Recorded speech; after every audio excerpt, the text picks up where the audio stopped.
Welcome to The Explainer. Today, we're diving into something delightfully unexpected. We are taking a really close look at an animated show about a family of dogs that has quietly become an absolute masterclass in human psychology. Yep, we're talking about Bluey. Throughout this explainer, we're going to unpack the profound and honestly highly relatable lessons about parenting, childhood, and just navigating life that are hiding right in plain sight within the source material. Okay, let's dive right into this. Is perfection literally the ultimate goal of parenting? I mean, it's a trap so many of us fall into, right? There's this underlying assumption that to raise good kids, we have to be completely flawless caregivers. We feel this intense need to hit every single milestone early, say the exact right thing every time, and never let them see us sweat. But what if the exact opposite is true? What if striving for absolute perfection is actually the very thing getting in our way? To figure that all out, here is our roadmap for today. We're going to hit 5 key areas. First, more than a cartoon. Second, the pursuit of perfection. Third, parents make mistakes too. Fourth, growing up and letting go. And finally, running your own race. All right, starting us off with section 1, more than a cartoon. You know, the brilliant core identity of this show is how it totally validates the messy, everyday reality of raising kids.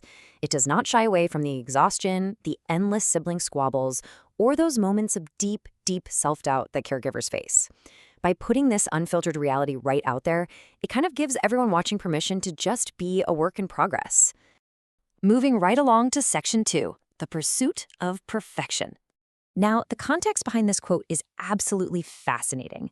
In an episode literally titled Perfect, Bluey gets super frustrated trying to draw this flawless Father's Day card for her dad, Bandit. She just keeps tearing up her attempts over and over because she thinks they aren't good enough.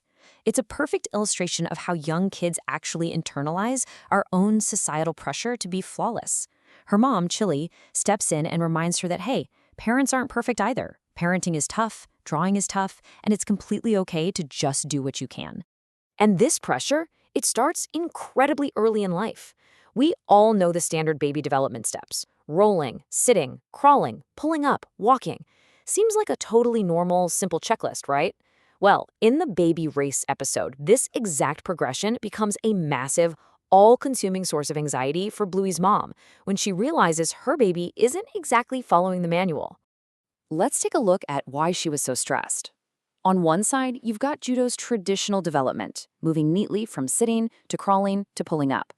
But on the other side, you have Bluey's entirely unique progression, going from rolling to bum shuffling and then literally crawling backwards. It's a fantastic representation of how easily and how dangerously we parents fall into the trap of comparing our children's natural timelines. The real kicker here is admitted by Chili herself. She realizes she basically turned her daughter's natural milestones into a literal competition. When you really think about it, this shows us how parents trap themselves in the pursuit of perfection. By obsessing over some imaginary gold medal, they completely lose sight of the joy of their kids' own unique journey. Okay, jumping into section 3. Parents make mistakes too. Take this backyard obstacle course race between Bluey and her dad, Bandit. In round 1, Bandit easily wins and honestly brags about it way too much. In round 2, Bluey practices, learns to use her speed, and takes the win fair and square. But look at round 3, the final tiebreaker. Bandit's competitive nature just entirely takes over, and he actually physically cheats to cross the finish line first against his own daughter. I mean, no way, right? Of course, he gets caught. And when he's called out, he gets a score of 0, which leads to this crucial realization. Cheaters never prosper. He has to look his daughter in the eye and confess that he was wrong.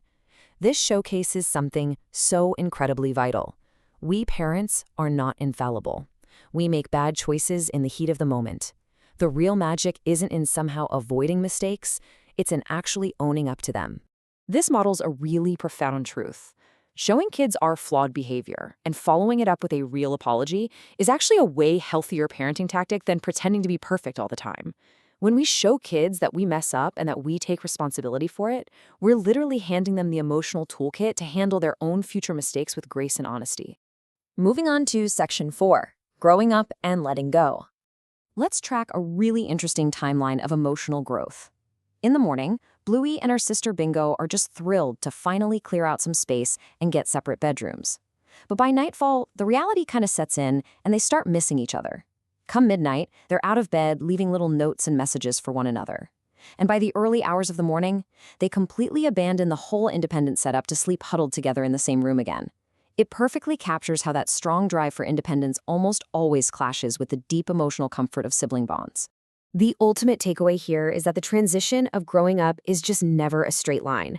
Taking a step back, like the girls deciding they aren't quite ready to sleep apart just yet, is a completely natural and acceptable part of emotional development.